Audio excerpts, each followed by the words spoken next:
Hey guys, this is Misty Dittman, and I am going to be sharing with you my research and analysis of the book, The Almost Sisters by Jocelyn Jackson. This is for American Literature and Suzan Ledford's class, English 232. Jocelyn Jackson is a current author. She is also a local author. She lives in Decatur, Georgia. She calls the South her home, having been born in Florida and been raised around the Southeast. She traveled a lot and moved a lot due to her parents' military career.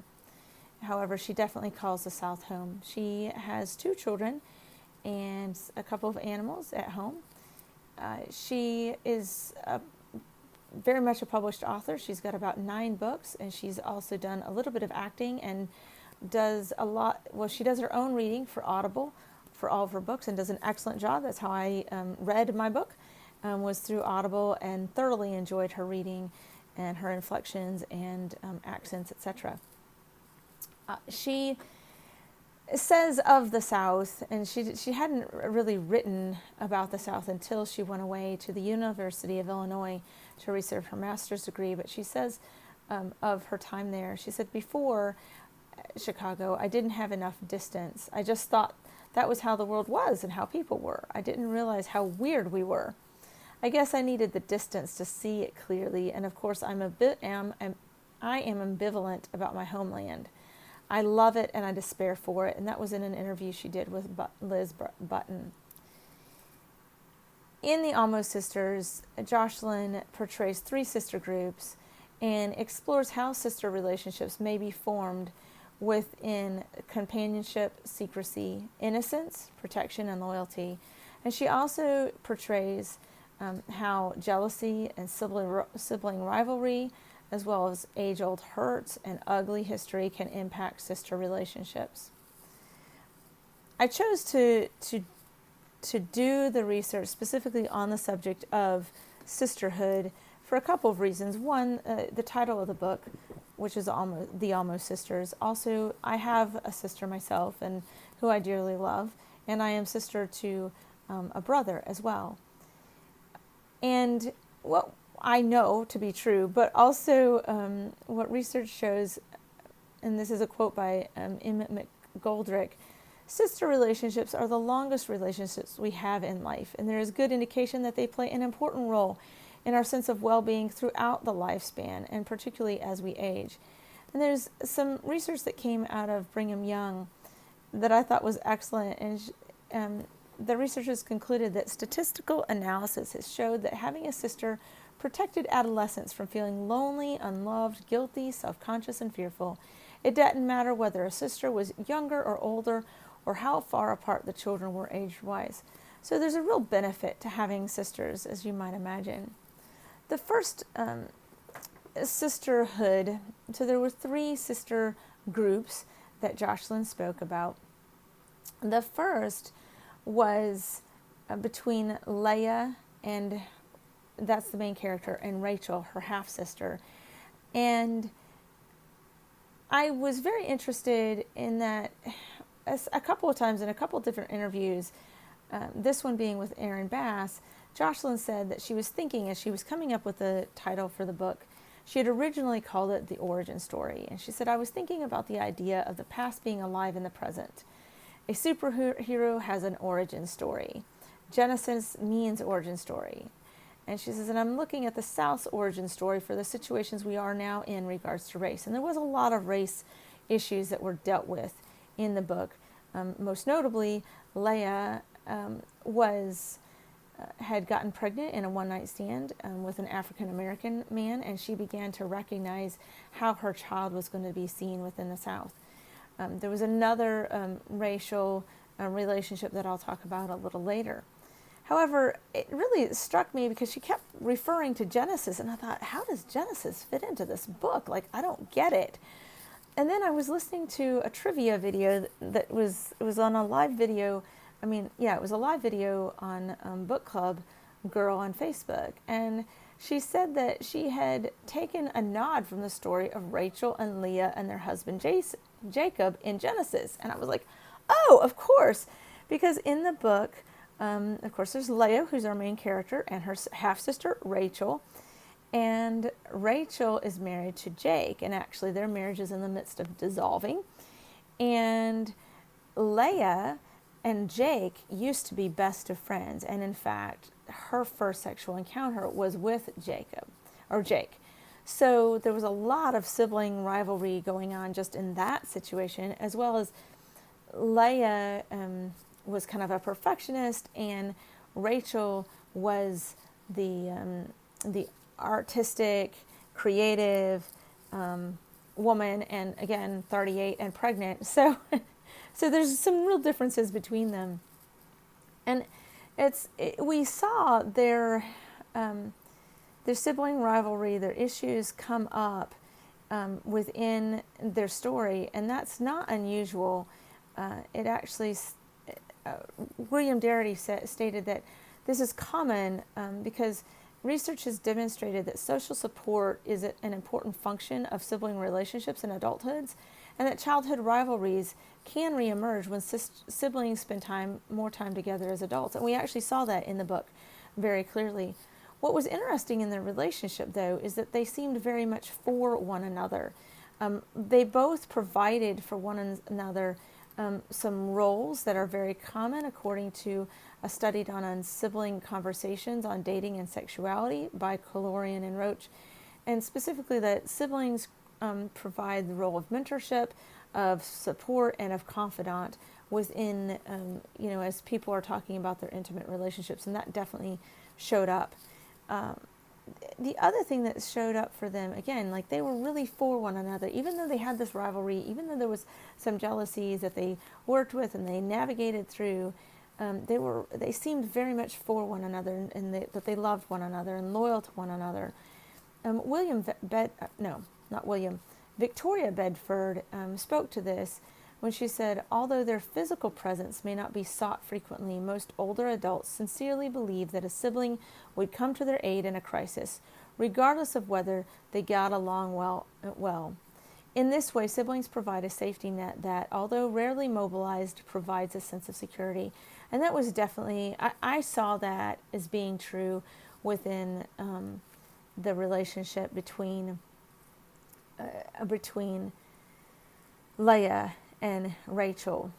Now, the older story, the older relationship was one between Watty and Birchie. Birchie was Leah's grandmother, and Birchie's family had been the founders of the town of Birchville. Birchie we find her in her old age. She's dying. She has Lewy body's dementia that's been hidden for quite some time from Leah, but Leah learns of it, and she travels to Birchville to try to figure out what's going on with her grandmother. And actually, the way that comes out is really funny. If you want a laugh, especially if you've ever been within a Baptist setting, you've got to read how that all came about, because it's pretty funny how her Lewy body's dementia showed up. However, what ends up happening between Watty and Birchie, their history is that Watty's mother worked for Birchie's family as a housekeeper, and Watty's mother was African American. Birchie's mother died in childbirth, and so Watty's mother raised the two girls together as if they were sisters, and they're very close, have a deep loyalty for one another. And it's evident in the book that they will stand for one another and protect one another at every turn. And we see that from the beginning to end. I'm not going to ruin the book for you. You got to go read it. But there's literally a skeleton in the attic that plays into their sibling relationship.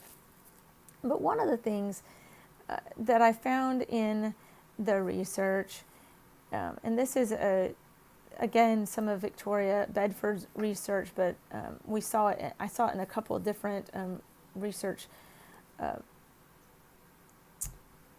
articles.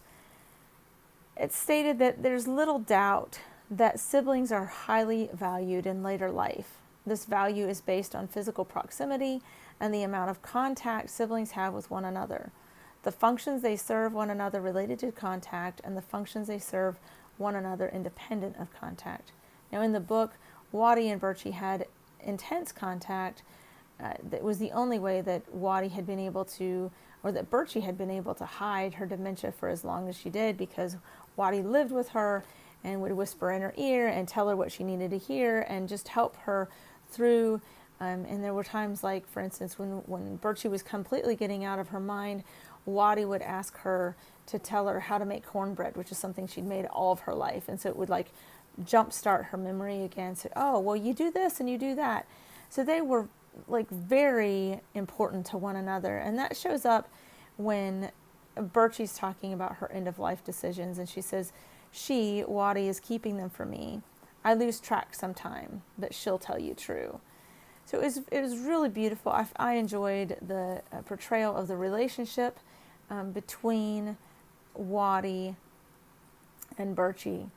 The last almost sister relationship was within the book, the graphic novel that Leah had written, Violence in Violet. Violence in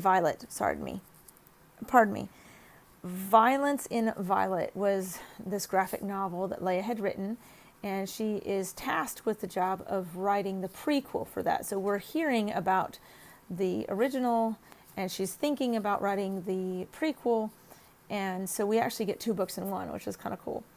And in that story, Violet is this innocent young woman who's traipsing through life and unaware of the danger. Violence is watching over her shoulder and making sure that she's safe all the way through the graphic novel. Leah's fans had some discussion and arguments about, what the nature of the relationship was. Was it maternal? Was it big sisters? Was it romantic? And Leah herself wasn't certain exactly what that relationship was. But she came, towards the end of the book, she came to the realization that maybe Violet really is violence, that she's protecting herself and she doesn't even know it. And we actually find that maybe to be the case for real sisters. B. Mathias wrote in her book Between Sisters, and then this was quoted by Michelle Kanarick in her thesis on sibling relationships. She said, "Your sister is your other self. She's your alter ego, your reflection, your foil, your shadow. She can represent both sides of you at the same time, thus throwing you into an emotional tailspin. You are different in detail of how you live your lives, but not in substance. Interchangeably, you go in and out of each other's shadows.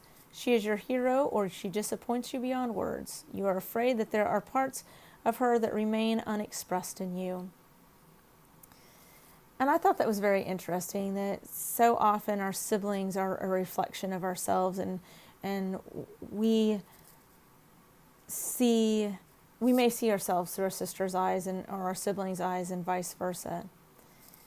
Again, I really appreciated how Jocelyn portrayed the sisters.